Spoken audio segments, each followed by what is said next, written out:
प्रिया आनंद शरण जी। श्री हरिवंश महाराज जी कैसे जाने कि हम बेपरवाह हो रहे हैं या लापरवाह?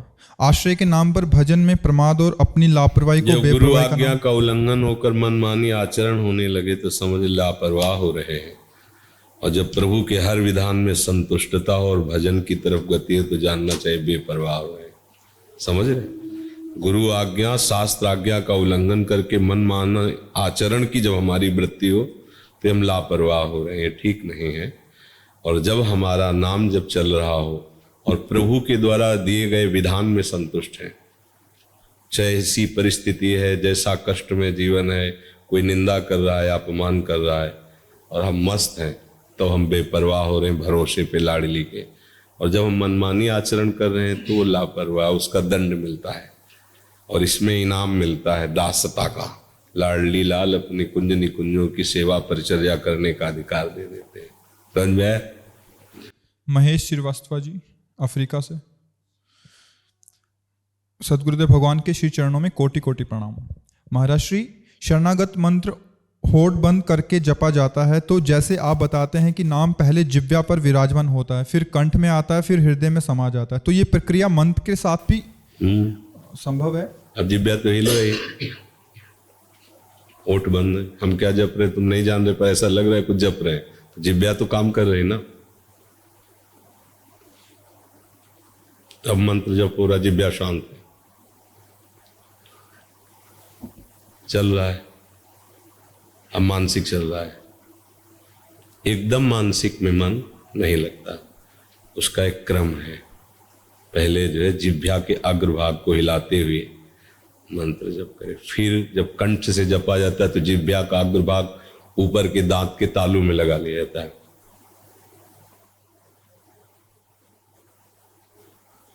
जब मानसिक प्रारंभ होता है, मुंह खुला है, ऐसा है, ये सब बाहरी बातों का कुछ नहीं रहता होता, दिमाग में चल रहा है।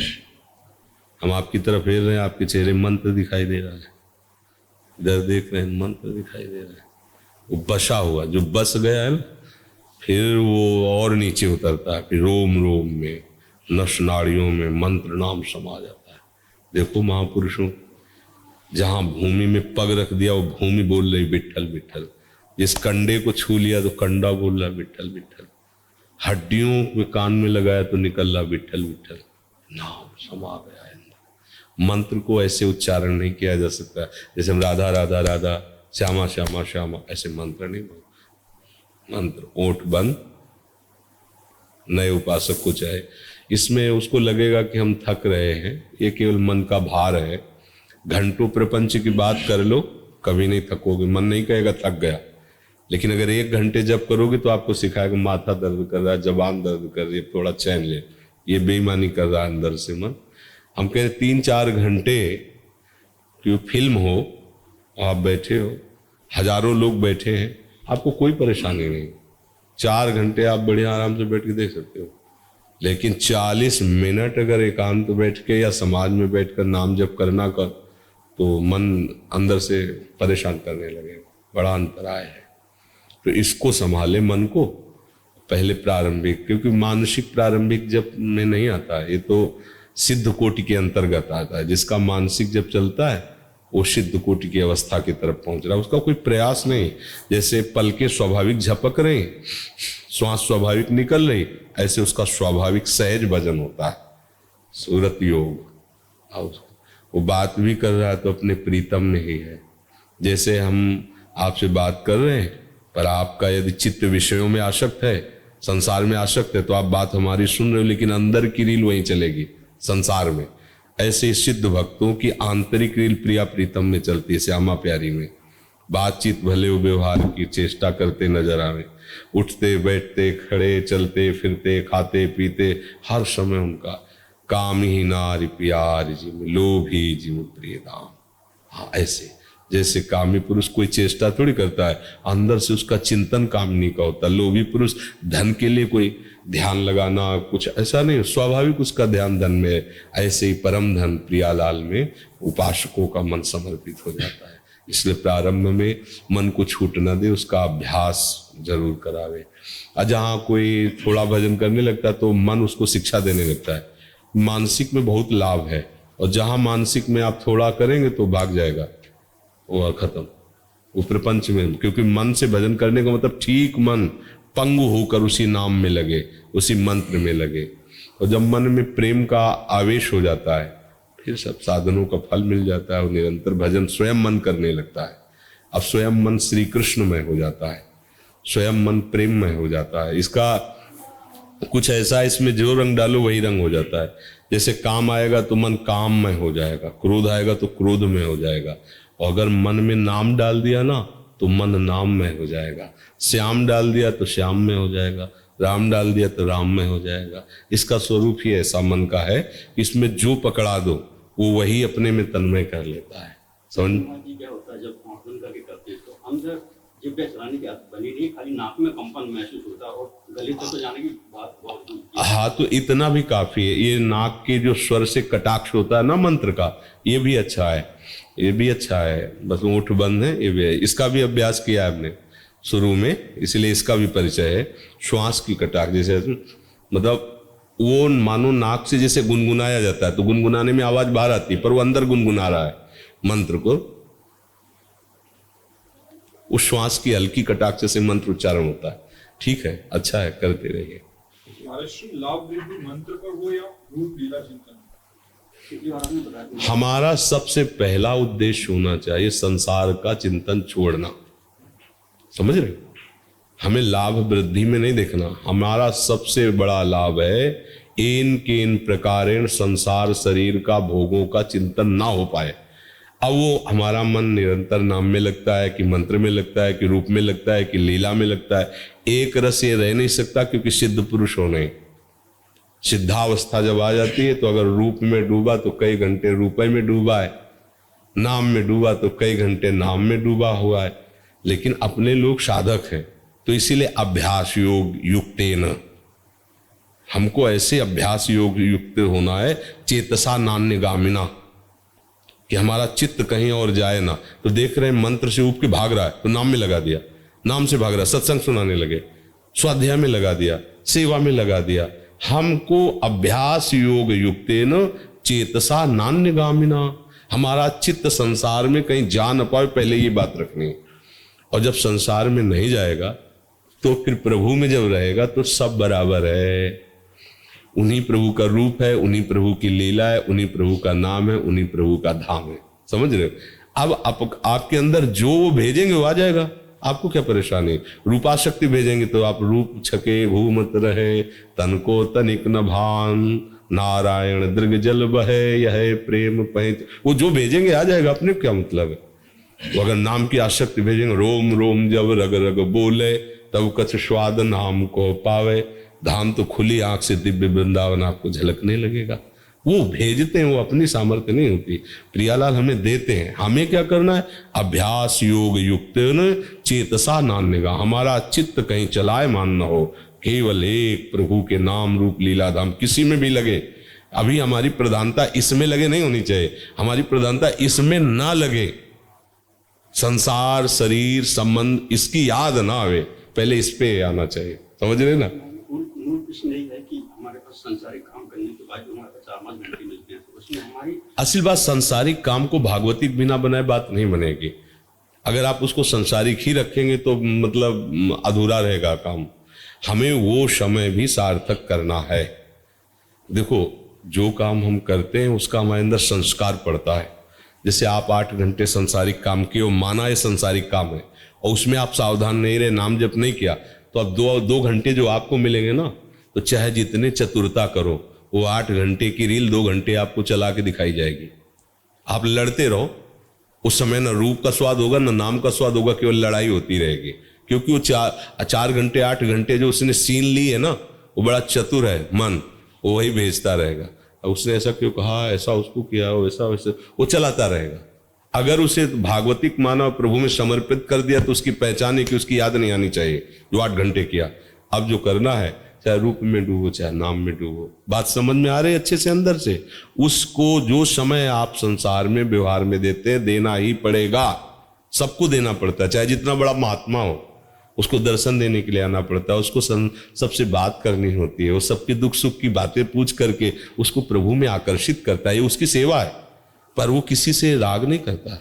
आपके जाने के बाद आपकी अगर झांकी हमारे मन में आ गई, इसका मतलब हम आपसे राग करते हैं। आपके हटने के बाद जहां हम हैं वहीं होनी चाहिए। अगर आपकी याद आई है तो कोई ना कोई त्रुटि हो गई आपसे हमारी, तभी आपकी याद आएगी।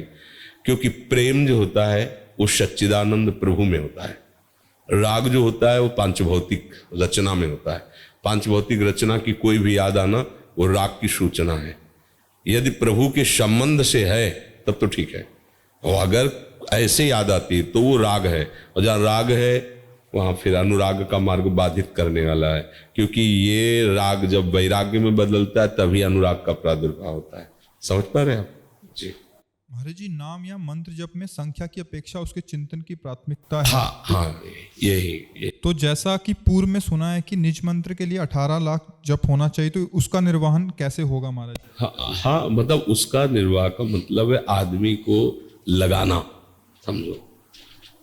नहीं, 18 लाख जपने के बाद वो अधिकारी नहीं बन जाता, उसको केवल लगाना है। अभी 5 मिनट में निज बन सकते हो, 5 मिनट में। 18 तो लाख बहुत। 5 मिनट में अंदर से आर्त भाव से हुआ कि लाडली मैं साधनहीन, आपके गोरे चरणारविंद के सिवा मेरा कोई नहीं, अच्छे से टसक आ गए, आप निज बन गए, निज मंत्र के अधिकारी हो गए। और आप 18 करोड़ जप लीजिए, और आपको हम मना रहे कि मैंने 18 करोड़ जपा है तो अभी लाडली लायक नहीं बने। क्योंकि इस दरबार में अखिल कोटि ब्रह्मांडों का स्वामी भी दैन्य होकर प्रवेश किया है। वहाँ श्यामाजू की कृपा को रो ताकता रहता है। श्यामाजू की ये कौन बात जो अब वही या ही रस बस भये, ये और किया और है। ये बहुत मतलब एक अब वो तो मतलब चर्चा नहीं थी, इस बात की चर्चा नहीं है, तो केवल एकांतिक रसिकों का विषय है। तो यहाँ चिंतनीय बात है। श्री जी से जब आप देखो, हम आपको जानते नहीं प्रगट में, लेकिन आप जैसे प्रश्न कर रहे हैं तो परिचय मिल रहा है, आप मेरे, आप हमारी श्री जी के हैं, तो आप बन रहे ना निज जन। आपको बताने की थोड़ी जरूरत है, आप निज जन बनते चले जाएं। ऐसे आप जपते रहिए, भजन करते रहिए, श्री जी से अपनापन करते रहिए, तो नेत्र देखते ही पता लग जाता है कि ये अपने जन है। अपने जन जो हमारी लाडली को जितना प्यार करते हो, हमारा उतना ही प्राण प्रिय होगा। और अगर ये हमारा शरीर भी लाडली के विरुद्ध कोई आचरण कर दे तो वो भी निंदनीय और त्याजनीय हो जाएगा। फिर अन्य शरीरों की बात क्या, लाडली के अनुकूल हो जाए तो कोई भी हो। देखो यहाँ के आचार्य जन महापुरुष यहाँ के खगमृग पशु पंछियों की भी वंदना करते हैं। क्यों? क्योंकि लाडली के है ना। हरिराम व्यास जी कह रहे, किशोरी अब मोहि अपनी कर लीजिए, और दिए कछु भावत नहीं, वृंदावन रज दीजिए। खग मृग पशु पंछी या बन के चरण शरण रख लीजिए। हे वृंदावन के खग मृग पशु पंछी, मैं आपसे प्रार्थना करूं, मुझे अपने चरणों की शरण दीजिए। पशु पक्षियों की भी शरण मांग रहे, काहे के लिए? वो लाडली जी के है ना। तो जो लाडली जी का है वही अपना बंधनीय है, अपना प्रियजन है। और जो लाडली जी से परिचय नहीं, तो कोई भी हो, चाहे वो भगवान की कोटि का हो, तो भी हमारा परिचय उससे नहीं होगा। तो हम जितना लाडली जी से अपनापन करते जाएंगे, जैसे समझना है कि हम एक नियत संख्या 18 लाख का लक्ष्य बना लिया। अच्छा, हमारा शरीर संबंधी भोगों से वैसे ही प्रीता है, हम ड्यूटी की तरह 18 लाख पूरे कर, तो आप निज नहीं हुए। और अभी इसी क्षण से आपके मन में आ गया सब नाटक चल रहा है माया का। लाडली, सत्य संबंध तो आपसे ही था, आपसे ही है, आपसे ही रहेगा। आज से मैं स्वीकार करता हूं कि गोरे चरणारविंद के सिवा मेरा को। वो अभी निज की तरफ आपका प्रवेश होना शुरू हो गया। दोनों बातें पर ध्यान देना है। संख्या पर ध्यान रहा और संबंध बने रहे संसार के, तो वो संख्या हमारे काम में नहीं आई। और संबंध पर ध्यान रहा, संख्या को भूल गए, तो आप हमारे काम के हो गए हो। समझ रहे ला? आप चलते रहिए, वो सर्वज्ञ है। जिस क्षण चाहेंगे वो बरसाने में कमी नहीं रखती। बरसंत में वो सहजा अद्भुत सुख की वर्षा उनके चरणों से होती रहती है। निश्चिंत रहो, संशय न करना। पता नहीं जान पाएंगे कि नहीं जान पाएंगे कि हम इनके मंत्र कितना जपे हो, पता नहीं निज मंत्र मिलेगा। आप जब निज हो जाओगे ना, तो निज मंत्र आके आपको हृदय में मिल जाएगा। वहीं हृदय में। मान लो आप जैसे दूर देश में रह रहे हो, शरीर छूटने का समय आप निज हो चुके हो, तो वहीं गुरु पहुंच जाएंगे, वहीं मंत्र दे देंगे, वो बात केवल तुम ही जानोगे, समाज थोड़ी जलेगा। इसलिए निश्चिंत रहो। दीपाली जी। श्री हरिवंश महाराज जी, आपके चरणों में कोटि कोटि प्रणाम। महाराज जी, जीवन में राधा नाम लेने से पहले कुछ ईर्ष्यावश या जानबूझकर हुए अपराध क्या करके प्रायश्चित किया जा सकता है? देखो, अपराध का मतलब होता है अज्ञान स्थिति। किसका प्रश्न है? अज्ञान स्थिति, भूल स्थिति। भूल जो हमें नहीं, मान लो जानते भी हैं लेकिन हम कर बैठे हैं, तो वो जानना भी अज्ञान ही है। उसे ज्ञान नहीं, ज्ञान तो तब माना जाता है जब हमने जान लिया गलत है और फिर नहीं किया। तो वो जान करके भी जो गलतियां होती है वो अज्ञान ही है, उसे मान लिया कि हम जान रहे। जैसे स्वप्न में एक और नया स्वप्न देखा कि हम जग गए फिर कहीं गए थे, वो देख रहे स्वप्न में, ऐसे ही हो। तो सब गलतियों को माफ करने के लिए एक ही बात है कि जो हम गलती जानते हैं उसे दोबारा पुनरावृत्ति ना करें। यही सबसे बड़ा प्रायश्चित है कि हम उसमें ज्यादा हाय हाय करने की जरूरत नहीं। पीछे गलती में समय गया, अब हाय हाय में समय चला जाए नहीं। राधा राधा राधा राधा राधा, जो गलती हुई माना गलती हुई, अब आगे वो दोहराएंगे नहीं। अगर फिर कभी हो जाती है फिर हम उसको, और फिर राधा राधा। ये बहादुरों का मार्ग। अब ऐसा नहीं कि तुम बहुत बड़े योद्धा हो तो तुम्हारे घाव ही नहीं होगा। युद्ध क्षेत्र में आए हो तो सैकड़ों प्रहार करने वाले हैं, प्रहार करेंगे, घाव हो जाएगा।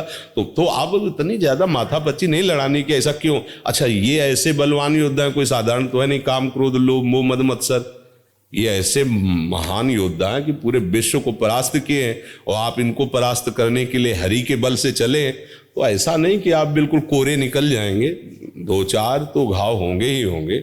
उसी को हम गलती कहते हैं। जहां हम फिसल जाते हैं उसी को गलती कहते हैं। चूक हो जाती है तो हमें कोई बात नहीं है। जहां गलती, हमारी बात को अन्यथा न लिया जाए।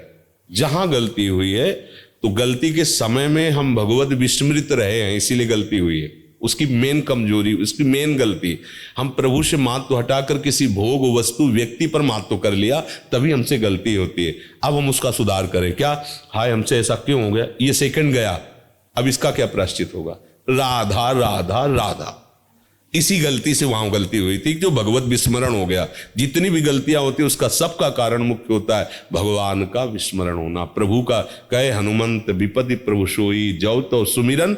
अब हमको उसको समय नष्ट नहीं करना कि क्या हुआ था, अब 10 मिनट उसके विषय में चर्चा हुई, उसके विषय में सोच विचार, तो गया ये समय गया, और आगे के लिए संस्कार तैयार हो रहे हैं।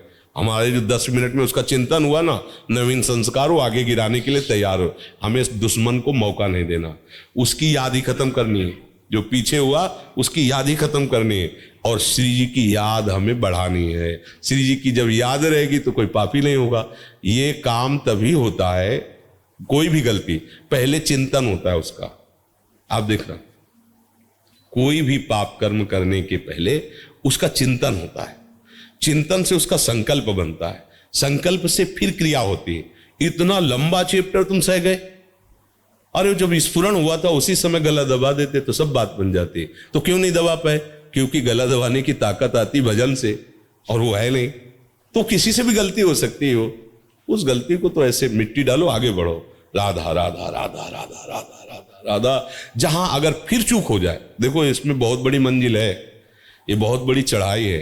कह दो आज से हम कसम खाते नहीं होगा, तुम्हारी कसम नहीं चलेगी। जब तक तुम्हारी उसमें सुख बुद्धि है तब तक तुम्हें गिरना ही होगा। जब सुख बुद्धि कैसी बदलेगी? बमन विष्ठा की तरह है।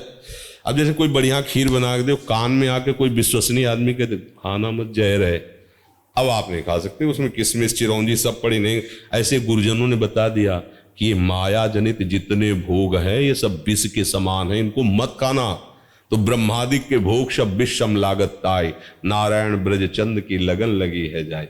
इसलिए सबसे बड़ा प्रायश्चित है कि हम भजन नहीं छोड़ेंगे, सावधान रहें, कोई गलती नहीं करेंगे। अगर हो जाती है तो हमें ज्यादा उस प्रपंच में नहीं फंसना, आगे बढ़ो, आगे बढ़ो, नाम जप करो। उसके प्रपंच में फंसने से तुम्हारा उत्साह नष्ट हो जाएगा, भगवत भजन का, भगवत प्राप्ति का। और ये हम कभी उपासक के अंदर नहीं चाहते। उत्साह नहीं नष्ट होना चाहिए। 1000 बार गिर जाएंगे तो 1001 बार फिर हम कमर कसेंगे। इस जन्म में हम प्रिया प्रीतम को प्राप्त करके रहेंगे, चाहे हर कदम पे हम गिर जाए, हर कदम पे हम कोशिश करेंगे कि आगे ना गिरे, फिर भी गिर जाए तो बिहारी बिहारी जो जाने हमारे कदम पीछे नहीं जाएंगे। ये बात स्वीकार करना है। अब तो गलती हो गई, अब क्या होगा, अब तो जीवन नष्ट हो गया, तो क्या मन सिखाएगा, फिर तो यार इधर ही उतरो, ऐसा सिखाए नहीं। कोई कह दे कि आज 100 बार गिर चुके, अब क्या होगा, तो हम तो 1001 के ऊपर कह रहे हैं, फिर भी हम चलेंगे। हम ये गलती का बढ़ावा नहीं दे रहे, हमें अपने जीवन को व्यर्थ नहीं जाने देने का उद्देश्य बनाए। उद्देश्य में बहुत बड़ी ताकत होती है। एक संत बहुत निराश हो गए थे, ये वही जानता है जो भगवत मार्ग का पथिक है, बाहर से तो क्या है। अच्छा, जैसे मान लो गृहस्थी में आप 40-50 वर्ष व्यतीत किए, अब आप कौम ब्रह्मचर्य हैं, अच्छा है, पर आप उस पीड़ा को नहीं जानते हैं जो 16, 17, 18, 20, 22, 25 में उसने सही है, क्योंकि उस समय आप विषयों में खेल रहे थे। अब आप पीड़ा अपनी वो जो अशुभ संस्कार हैं उनकी सहो, लेकिन वेग तो आप में वो तो सब। अब उस उपासक को पूछो जो बचपन से भगवत मार्ग में उसको सहते चला रहा है, अब 10 वर्ष सहा जरा फिसल गया, अब क्या करें। वो 10 वर्ष से संयम से चल रहा था, 10 सेकंड में क्या हो गया, अगर उसे आत्मबल नहीं मिलेगा तो वहीं टूट जाएगा। अब 10 वर्ष चढ़ते हुए दम से नीचे आ गया, अब फिर 10 वर्ष इतनी चढ़ाई में लगेगी। इसीलिए सत्संग की अत्यंत अनिवार्य। 1 सेकंड में उसको बलवान बना, कुछ नहीं, ये सब भ्रम, ये सब असत, तू आगे बढ़। वो अगला कदम बढ़ा, फिर अरे अब तो तुम तो गए, बेकार हो गए, भ्रष्ट। ये नहीं, हमें कभी भी कोई प्रिया प्रीतम से विमुख नहीं कर सकता। जोर लगा के देख लो, तू काम, क्रोध, लोभ, मोह, मत सब आक्रमण कर। मैं नहीं कहता कि मैं तेरे पर विजय प्राप्त करूंगा, पर मैं जरूर कहता हूं कि श्यामा श्याम को नहीं छोड़ सकता। जहां भी जाऊंगा, जो भी करूंगा, श्यामा कुंज बिहारी बोलूंगा, राधा वल्लभ से हरिवंश बोलूंगा। तू बिगाड़, बनाने वाला मेरे साथ बिगाड़।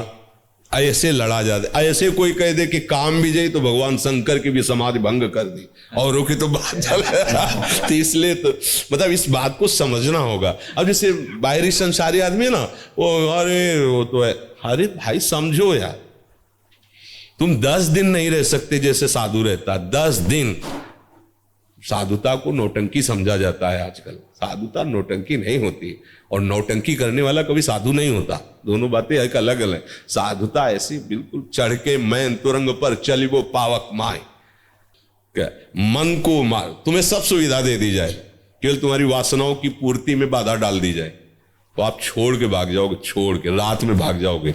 बढ़िया कमरा, एसी रूम, बढ़िया भोजन, हर व्यवस्था, चुपचाप भाग जाओगे, कोई जान न पावे, मुंह ढक के भाग जाओगे कि मतलब रह नहीं पाओगे। और जो डुप्लीकेट जीवन होता है वो बात अलग होती है। सत्य पर चलने वालों का जीवन सदैव कसौटी पे रहा है। अब उससे अगर कोई चूक हो जाए, संसारी क्षमा नहीं करते, पर साधु हृदय जो होता है, जो चला हुआ है, वो तुरंत घेर लेगा। बिल्कुल नहीं, लड़खड़ा गया ना, मान लो घुटने भी टेक दिए ना, तू खड़ा हो, आगे चल। ये वो मार्ग है, घोर वैश्यागामियों को भी परब्रह्म की प्राप्ति। चल तू आगे बढ़, एक बार फिसल गया क्या, आगे बढ़, तब बढ़ता है। नहीं अरे अब तो क्या, संसार तो ऐसा है ना, 50 वर्ष संयम से चला है, एक बार कहीं घुटने टेक दिए, बलवती माया भगवान की है, बड़े बड़े शिव बिरन जी का मोह है, तो और साधक क्या चीज है, अब सब टूट पड़े। अरे ऐसा नहीं, कोई साधु हृदय साधक ही जानता है कि कितनी चढ़ाई है। सैकड़ों बार फिसलने के बाद अभ्यास होता है कि यहां कितना पंजा जमाना चाहिए, यहां कितना पैर जमाना चाहिए। पहले ही अभ्यास में वो नहीं पर्वत चढ़ जाता कोई, उसके लिए उसको गिर के ज्ञान आता है, अच्छा यहां हमसे चूक हो गई, यहां हम इधर देखने लगे तो फिसल गए, अब नहीं देखना है, अब सीधे चलना है। फिर आगे को कोई मंजिल है, शायद उसी स्टेप में गिर जाए। तो साधक को कभी नहीं परास्त होना चाहिए। कोई एक बात में निशानेबाज नहीं बन जाता है तो भैया बंदूक लियो, पकड़ा, वो सीधे निशाने पे ठोक दिया, ऐसा नहीं। वो अगर ऐसा किया है तो उसने वर्षों अभ्यास किया है। जन्मांतरों से जो महात्मा अभ्यास करते चले आ रहे, पता लगा बचपन से ही जितेंद्री, बचपन से, वो बचपन से नहीं है, वो कई जन्म से चली आ रही उनकी अभ्यास साधना की। तो अपने लोग अगर कहीं फिसल जाते हैं तो डरने की बात नहीं है। हाँ, प्रभु से क्षमा मांग के फिर आगे बढ़ो। परमार्थ का मार्ग बहुत ही सुदृढ़ विचार वालों का है। जरा सा आकर्षण माया का, सौभरी ऋषि है, अपने पड़ोस की बात है, पड़ोसे की तो है, यही सुन रखे, यमुना के जल में समाधि लगाकर, जमुना जल को बांध कर कि कोई विघ्न न पड़े, भजन कर रहे। आंख खुली देखा मछली क्रीड़ा कर रहे, मैथुन क्रीड़ा। उनका ये भी कोई विशेष सुख होता होगा। अब उसका चिंतन हुआ, भजन छूटा, और बैठे कहां थे? जल के भीतर समाधि लगा के कि कोई विघ्न न पड़े। अब तपस्या के धनी थे, उन्होंने कहा जब सुखई की याद आई तो सीधे राजा के पास चलते हैं, चक्रवर्ती सम्राट महाराज मानधाता। और उनका हमारा मन हो रहा ब्याह करने को, तुम्हारी पुत्री सुना है नवयुवती हो गई है, ब्याह करूंगा। शरीर में, त्वचा में हरी हरी वो सेवार लगी हुई है, जैसे मछली के शरीर से आती है ना गंध, ऐसे पानी की गंध आ रही। अब राजा कुछ बोल तो सकते नहीं, तुरंत साफ दे तो उनका महल में जाओ जो तुम्हें पसंद कर। 50 पुत्रियां थी, तो समझ गए सोबर ऋषि कि क्यों ऐसा बोल रहे। उन्होंने वो देव रूप धारण किया और मंत्री ने जाके कहा महाराज सोबरी पधार रहे, जो राजकुमारी चाहे उन्हें पति रूप में वरण कर ले। 50 ने देखा, दौड़ पड़ी, हम पति 50 से ब्याह कर लिया, 50 से पूरे से।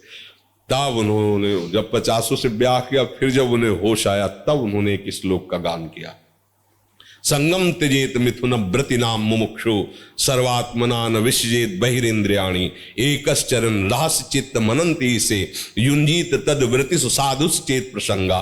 परमार्थ के पथिक को ध्यान रखना चाहिए, कभी भी किसी को मैथुन धर्म से युक्त जो है उस दृश्य को नहीं देखना चाहिए, और ऐसे लोगों से अपना संबंध नहीं बनाना चाहिए, मित्रता नहीं बनानी चाहिए, सदैव अकेला रहना चाहिए और इंद्रियों को बहिर्मुख नहीं होने देना चाहिए। यदि संग करे तो भगवत प्रेमी महात्माओं का, नहीं तो एकांत में अनंत महिमाशाली प्रभु के नाम रूप का चिंतन करे।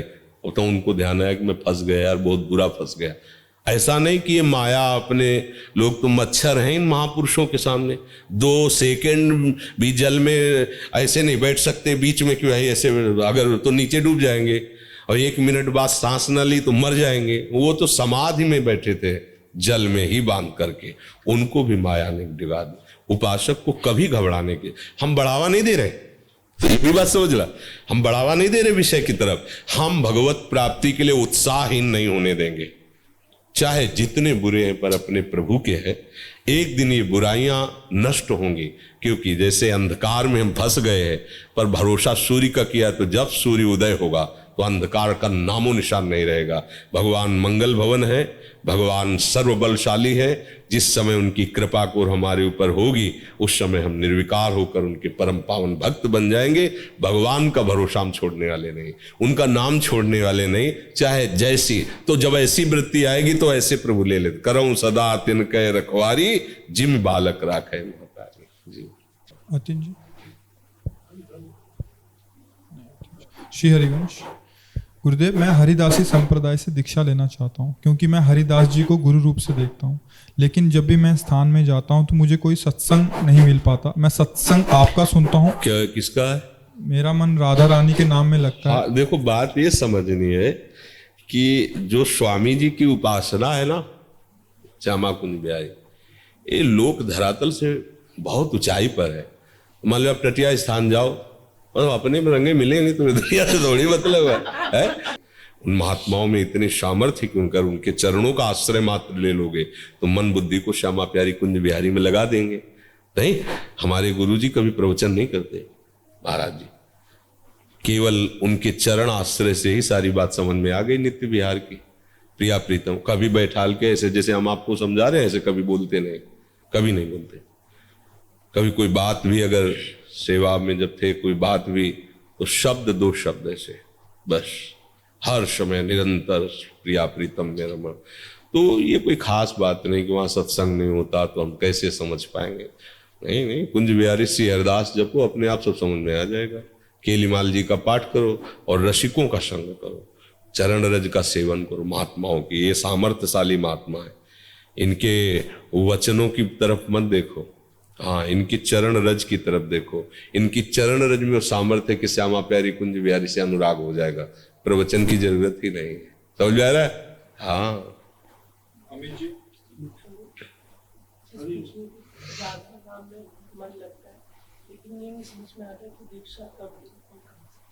देखो, समझने की जरूरत नहीं है। जब प्यार हो गया तो समझा नहीं जाता, और जब समझ होती तो प्यार नहीं होता।